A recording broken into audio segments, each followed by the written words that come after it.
Chapter 25. What are you doing? Sully stood at the storage room door. Saving animals. Tree put newspaper in a file drawer, lowered McAllister in, covered the top with wire netting, attached it with screws. He's not too happy to be saved, Sully observed as McAllister hissed. That's the last animal, Mr. Cosgrove put the cat in another room. But more animals were coming. Tree was running ragged, making cages. He and Sully tried to keep Mr. Cosgrove calm. These are just a couple of kittens, Mr. Cosgrove. Look what we've got here, a ferret. Then the big challenge. How do you feel about farm animals? 3 chickens clutched in a cage. They have arthritis, Sully explained. News of the flood came sporadically. Radio signals went in and out. Tree was wondering about everything. Will the house survive? Will anyone be hurt? Where in the world is Sophie? He'd called her house endless times on Dad's cell phone. No answer. Over and over they heard the warnings. Never stay in your car during a flood. It only takes 2 feet of water to carry you off. Amber Mellencroft and Sarah Kravitz shuddered in a corner, blankets over their shoulders. Tree remembered Grandpa saying how in Vietnam it didn't matter how much money you had, how good you'd been on the football field, how smart you'd been in school. War is the great equalizer. Jeremy Liggins stood in the doorway holding a cage. A policeman told him to bring it outside. Jeremy wailed, "Hamsters can't be in the rain. They're desert animals. They'll die." Tree walked over. "I might have a safe place for them." "Where?" The policeman helped an old woman inside. Tree led Jeremy downstairs. Mr. Cosgrove stopped when he saw them. "No." Mr. Cosgrove, Liggins' hamsters will die if they have to be out in the rain. Mr. Cosgrove took a hard look at Jeremy. He'd heard him say plenty of mean things to Tree. "You can keep them down here, but only because Tree asked. I hope you appreciate a friend like him." Jeremy looked down, nodded. "Mr. Cosgrove, you're going to get a medal for being a hero. That won't mean much on unemployment." "This reminds me of Vietnam, Leo." The trash king huddled under a Red Cross blanket. "Those tropical storms, we'd never get dry. Everything smelled like jungle rot. I'll take those over Nam any day." "Me too." King's wife, Betty, leaned against his shoulder. "You think there'll be any junk left when we get home, babe?" "There'll be junk in our lives till we're dead." Tree watched Grandpa massage his bad leg. King waved an unlit cigar. "A flood like this makes you think. Maybe I should branch out, get into something current, like hazardous waste." "You've always been a trendsetter," Betty observed. Tree's dad came by. "I talked to your mom in Philadelphia. She's fine. She can't get back because of the weather. She sends her love." He smiled. "Her house will probably be okay. It's on a hill. She's worried enough for all of us."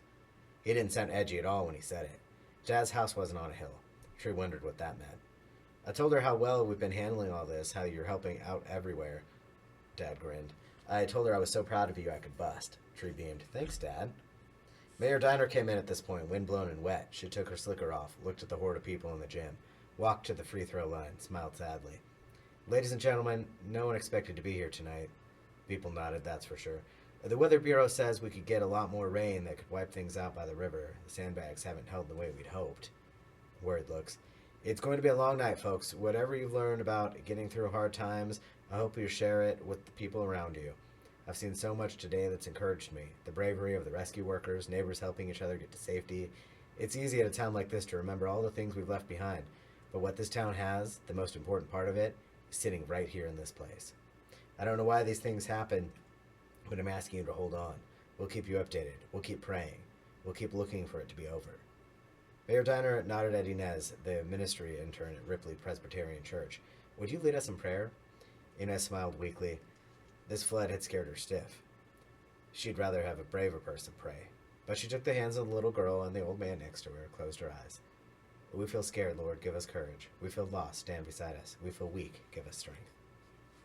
Mrs. Clitter had just visited McAllister in the basement.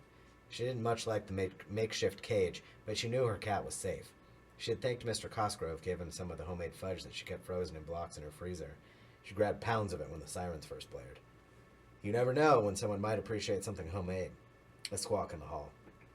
Eli Slovic, completely drenched, was holding a large cage with Fred the parrot inside. "Back off, Buster," Fred shouted to the policeman who was telling Eli he had to take Fred to the shelter. "He can't get wet," Eli screamed. "There are parrots in the jungle," the policeman shouted. "It gets wet in the jungle." Fudge extended. Mrs. Clitter stepped forward. The officer crumbled, took the bribe. Mr. Cosgrove ran by. Mrs. Clitter grabbed his arm tight. "Could we ask you to help just one more of God's creatures?" Eli was praying Fred wouldn't say, "Back off, Buster." "We're full up." "Not even for this beautiful rare bird?" "No more." Mr. Cosgrove looked at Fred, who looked back and said the words that would save him. "You're a genius." Mr. Cosgrove's eyes went soft. "Now isn't that something?" Mrs. Clitter marveled. "You're a genius." Fred made sincere eye contact. Mr. Cosgrove, struck by the parrot's depth, said, "The bird stays. Make sure he's warm and dry." "You're a genius," Fred repeated. "Get him some food, whatever he wants." Mr. Cosgrove ran down the stairs, feeling smarter than he had in years. One man sows, another reaps. They slept on mats brought by the Red Cross.